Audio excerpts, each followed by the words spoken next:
நாம் செய்கிற தொழில் என்ற பயணம், பிள்ளைகளுடைய படிப்பு என்ற பயணம், இன்னும் என்னவெல்லாம் பயணங்கள் லட்சியங்களோடு வாழ்க்கையில் இருக்கிறீர்களோ, இன்றைக்கு ஆண்டவர் சொல்லுகிறார், ஆண்டவர் உன்னோடு இருக்கிறார் என்பதில என்ன அடங்கி இருக்கிறது என்றால், ஆண்டவர் உன் சார்பாக இருக்கிறார்.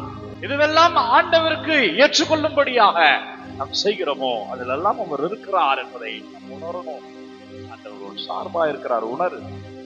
அவங்க என் பக்கம் இல்லையே, இவங்க என் பக்கம் இல்லையே, இவங்க எனக்கு எதிராக இருக்கிறாங்களே, இவங்க எதுக்காக செயல்படுறானே என்பதையெல்லாம் தாண்டி உங்க ஆபீஸ்ல உங்களுக்கு எதிராக இருக்கலாம், ஏன் உங்க வீட்டுக்குள்ளவே உங்களுக்கு எதிராக இருக்கலாம், இவ்வளவு நாள் பழகிய உங்கள் நண்பர்கள் உங்களுக்கு எதிராக இருக்கலாம். ஆனா ஆண்டவர் நீங்க சொல்றாரு, அவங்க பார்க்கலையே, அவன் இருக்கிறனே உன் கூட, நான் உன் சார்பா நிக்கிறேனே. இமானுவேல் என்றால் கடவுள் நம்மோடு என்பதில் என்னோடு இருக்கிற கடவுள் எதற்காக இருக்கிறார் என்றால் என் சார்பாக இருக்கிறார்.